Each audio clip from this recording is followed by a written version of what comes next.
இந்த சிநேகிதன் என வெறுமையாய் திருப்பி அனுப்ப மாட்டார். உடனே பதில் வரவில்லை என்றால் அவன் ஒன்றை நன்றாய் புரிந்து கொள் சபையே.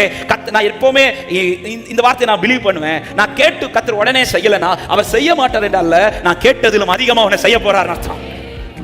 நான் கேட்டதிலும் அதிகமா அவர் செய்யணும்னா நான் இன்னும் இன்னைக்கு நிறைய பேருக்கு இருக்கிற பெரிய பிரச்சனை நான் தட்டி பார்ப்போம், நெகட்டிவான ஆன்சரா அல்லது பதில் வரலையா தட்டுறதை ஸ்டாப் பண்ணும். தயவு செஞ்சு அப்படி செஞ்சிடாதீங்க அன்பு சபையே. நெகட்டிவான ஆன்சர் வந்தது ஜெபத்தை விட்டுறாதீங்க.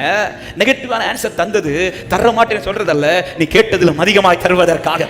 எனவே தான் பைபிள் சொல்லுகிறது 8வது வசனத்தின் கடைசியில அவன் வருந்தி கேட்கிறது நிமித்தமாவது எழுந்திருந்து அவனுக்கு தேவையானதை கொடுப்பான். அவன் கேட்டது என்ன? 3 அப்பம். யாருக்காக கேட்டான்?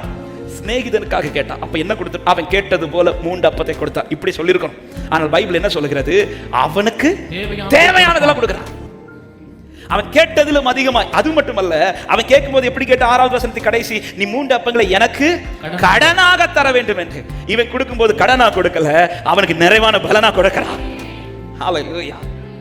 அவன் கேட்டது ஒண்ணு, அவன் கொடுக்கிறது வித்தியாசம்.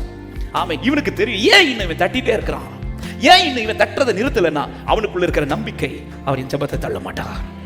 பர்த்திமேயு குருடன் ஏன் இன்னும் கூப்பிடுறானா? அவர் பக்கத்தில் இருக்கிறாருங்கிறது ஒரு நிச்சயம். 2வது அவனுக்குள்ள நிற்கிற நிச்சயம், நான் கூப்பிட்டு அவர் நிற்பார், நான் கூப்பிட்டு அவர் நிற்பார். அன்பு தேவ பிள்ளைகளே, அவங்க ஜெபிச்சா நடக்குது, இவங்க ஜெபிச்சா நடக்குது. என் ஜெபத்துக்கு இன்னும் பதில் வரலனா என் சத்தத்தை அவர் கேட்கலன்னு அர்த்தம் இல்ல.